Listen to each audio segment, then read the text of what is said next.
Simply put, a contract is nothing more, nothing less than a written or oral agreement between two or more people.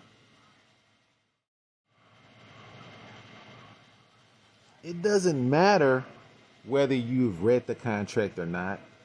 It doesn't matter whether you read and comprehend the contract, okay? What matters is if you agree or disagree. And your agreeing and disagreeing to a contract is all based on your signature. Did you sign the contract? Okay, so at the end of all this, the bottom line is, did you actually sign the contract? Because once you sign the contract, now it is binding.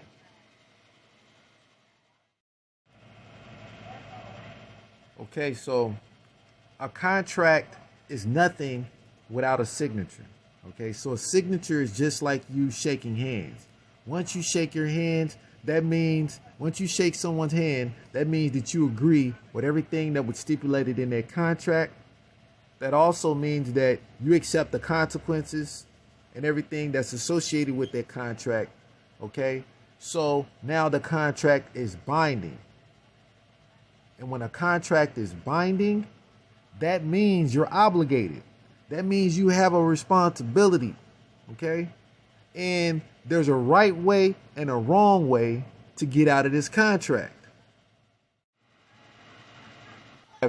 The bad results of getting into a contract that you cannot uphold, okay? You have agreed to do something that you cannot do. You have bitten more off than what you can chew. And so now you're in debt. That means you owe somebody. That means that if you're in debt, that means also that you're a debt collector. That also means that your credibility is being attacked.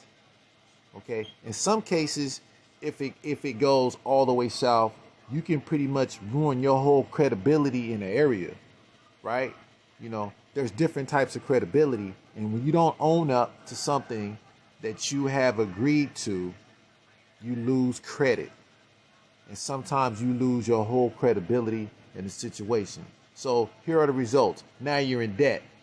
This right here is specifically saying that this person is in debt $2,000 and some change. Okay. Now, what the contractor doesn't care about, they don't care about if you were the reason why you're responsible for being in debt. They don't care about if it was someone else's reason why you were responsible for being in debt. The only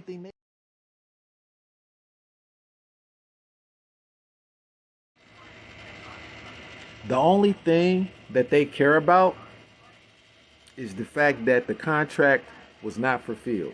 Okay? Your only grounds for getting out of a bad contract is if you signed the signature and you was not all the way aware of what was on the contract based on the fact that you were deceived. As long as they were straightforward with you and they didn't hold any information back and they let you know everything that you needed to know and that everything that was on that contract was legit, it was legal, they're going to hold you accountable for what's on that contract. Okay? And the most important part of that contract is actually the purpose and reason why it was sent, which is in small, bold-faced letters. So, this communication is from a debt collector. This is an attempt to collect a debt.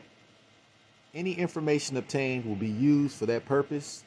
Very truly yours. You know, the collection manager. Okay, so yeah, they're letting you know this is the reason why it was sent. This is what's happening. This is what's going on. So you know, you have been forewarned that you haven't upheld your obligation. Okay, now there will be consequences.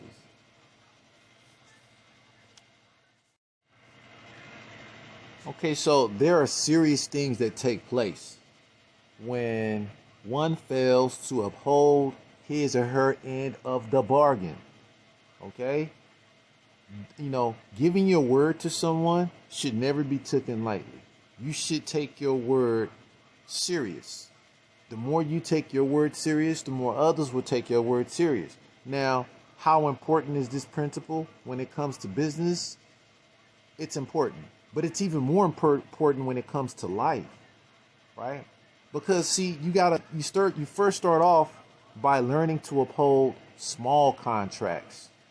You keep your word. You shake on it. You say, you know what? That's my word, man. I gave you my word. I'm going to keep my word, right? You know? And then as you mature and you get older, you start to make bigger contracts, bigger promises, right? But you stick to your guns. You keep your word. You always uphold your end of the bargain. And if you're not able to, you have a real legit reason, like circumstances beyond your control, things that are beyond your control. Most people are not going to hold you accountable for something that's beyond your control.